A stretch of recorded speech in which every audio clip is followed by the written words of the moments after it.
किन साइलाको चाहिँ त्यस्तो साह्रो माया दुईजना लागेको सब हाम्रो मिलापत्र छ नि त साइलासँग पहिला हामी यो काहीँले करायो सानो हुने फेरि अब ए महाकाले त भोट भयो भने त्यसो गर्नु हुँदैन उसको पनि काम हुन्छ त्यसो भन माइती भन्ने मान्छे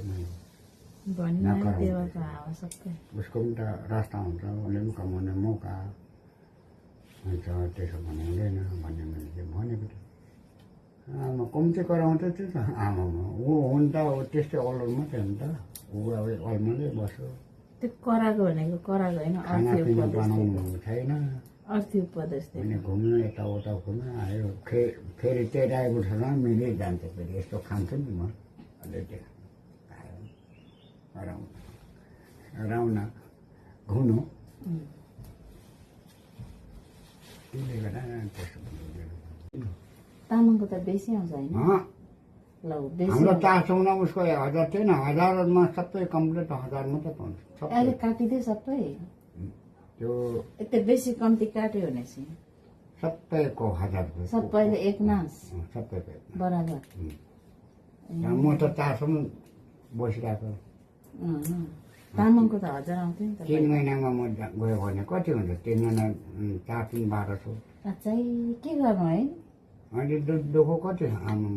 पटपरार भत्ता थाप्नु जाँदा देवा भागेको क्या त भत्ता थापेर खरसाङमा हामीलाई छोडेर अब तिमीले भात खाने यत्रो बुढो मान्छेलाई स्याहार्दै स्याहार्दै लगे दुई बुढो 3 जनालाई लास्टमा त देवा टाप भागेको पैसा थापेपछि कस्तो चङ्खो रहेछ घरबाट चाहिँ हिँड्नु सक्दैन यहाँ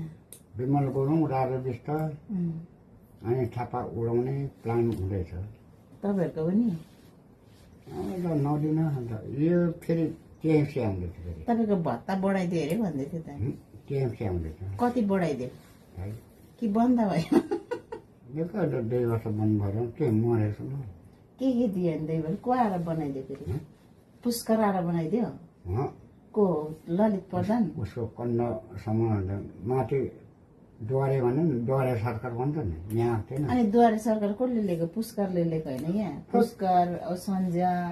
सङ्गीताहरू तिमी थिएन यसो कुरा नेता 4 महिना मात्रै हुँदै त खोलेको त अब कति वर्ष त मैले सुनेको पुष्करहरू आयो है भन्थ्यो आउँछ पुष्करलाई मैले कति बाजे भ्याइदिन्छु त्यो द्वारे सरकार आएर यहाँ थिएन स्टोरमा हो तिनीहरूले भन्यो मेरो यसो त्यति अलिक खायो अरे अनि आजको लागि नमस्ते खायो र हात मिलाएको नमस्ते त्यहाँदेखि सक्यो गएकै फर्केर आउने चलन छैन है आउँछ खानु यहाँ पल्केछ नि माछामा दिन्छ केटाहरूले कुखुरा किनिदिन्छ दोकानहरू त्यो पैसा उनीहरू दिन्छ दिँदैन त्यो सब्जीहरूको पैसा दिन्छ भातको पैसा दिन्छ उनीहरूले फेरि वाइन हुने बिहारै रमाले त्यो कुन दिन्छ बरु हामीलाई दिनु नि है देवा छैन गाउँको मान्छेलाई अब त्यो होइन हामीले पो दिनुपर्छ उनीहरूलाई उनीहरू प्लेट उनीहरू मन परेन भनेपछि अब त डन्ठा अब गोलिएर बस्नु नेताबाजी ठिक छैन भनेपछि है काम छैन गर्दैन अनि तपाईँले गोली मार्यो केबाट उठ्छ विकास छैन केही छैन कतिमा छैन भने गएको होइन कस्तो छिटो हिँडेर आइपुगेको है त्यतिखेर देव साँच्ची अनि यहाँबाट जाँदा चाहिँ ब्याङ्क चिन्दिन अरे भरे त देव त ब्याङ्कमै पो आइपुगिरहेको टक्क म भन्दैछु नि होटेललाई नखाने त्यो भात खानु यिनीहरू भन्छ भात खाएर जानुहुन्छ होटेलमा भात त्यो नखानु कहाँको चाहिँ रक्सी भए भइगयो भन्नु न तपाईँलाई ती मास्टर थिएन तिमीले भात खाएको उसमा त्यहाँनिर पल्लोपट्टि थिएन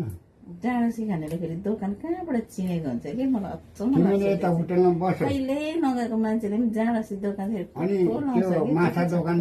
यता ओटेर छैन अनि त्यहाँ ओटेर पस्यो तिमीले माथि यतापट्टि लाइनको होटेलमा छोड्यो अनि त्यो अलिकति के खा भने नि एकवटा ढङ्गा टाप यस्तो त छ पर उयो के भन्छ पर बाटोमा छ नि घर के भन्छ उसलाई यो पढाउ के को भन्छ रामचरण रामचरण दाजु मरेछ अनि यता त्यो मिलनको बाउ मरेछ नि मेटअप चाहिँ छ मिटअप चाहिँ बरु कस्तो साह्रो भएको उता कता लगेको होइन उसलाई त नि सबै जेन्डिस पहेँलै भएर ऊ पो रहेछ चाहिँ दुध बिना खाँदैन हुन्छ घाँस काटिरहने चाहिँ होइन कहाँबाट आउनु हो बाजे घाँस काट्दै त्यो पोस्टर जानु पर्यो नि मैले तल पोस्टर छैन तल गोदामडोडामा अहिले त्यहाँको ब्याङ्क बनाउँदै थियो ब्याङ्क पनि बन्द गरिदिन्छ ए त्यो ब्याङ्क ठुलो बनाउनु माथि राख्छु नि होइन पैसा नपऱ्यो माथिमा मलाई राख्छु नि कसले निकालिदिन्छ माथि पुष्पाले दिनको पनि पुष्पा सानोको डिपर छ सानोको तपाईँको सानोको डिपर छ उसले नि राति मतलब भोकले हैरान भएको नवचेर राति भात पकाउँछ कसले सानोको के काम गर्छ सानोले कमानमै हिँड्छ होइन कमान अहिले बन्छ हौ ए कमान बन्द छ त है साँच्चै अहिले न पट्टि टिक्यो सुकायो बेच्ने ठाउँ बेच्यो त्यो मलाई छैन गाह्रो छ हौ गाह्रो छ के गर्ने अस्ति निर्मल दाजुहरूलाई पनि भेटेको थिएँ बाङ्गेमा दाजु र त्यहाँ आउँछ एक त सबै त सामान हराएछ नि त्यसले छाताहरू सबै बाँच्छ नि त होइन त्यो गोदाम धुराको चाहिँ के छ भने जब पैसा लिनु सेन्टरबाट नि पैसा निकाल्न पासपोर्ट दिनु पर्यो दिँदैन कि उनीहरूले पैसा उनीहरूको खालि घरको बिजी कामहरू टाइम माथि खातामा पनि त्यही त हो नि पैसा सक्यो तिमीले सिकाउनु त सिकिन्छ त्यसो गरेपछि त कसले बन्दै हुनुपर्छ जनतालाई सुविधै नदिने ब्याङ्कै गर्नु पर्थ्यो राम्रो सेन्ट्रल ब्याङ्क एउटा बोलीमा छ हामी त भाइ अब पैसा बाँड्दा बुढी भएर मरेर मान्छेको बेजन त्यति हुन्छ अस्ति त्यहाँ काम महिला पनि बिहामा लागेको छ पैसा दिनु पऱ्यो रोडमा होइन त्यसै काम गरिदिन्छ गरेन हैरान भएछ कता पैसा छ उसको अब रोटेसन थिएछ उसको बाहिरबाट आयो पैसा यस्तो राख्थ्यो कहाँ कति आम्दानी छ आम्दानी त्यसो मान्छे बस्छ ब्याङ्कमा पनि त्यही त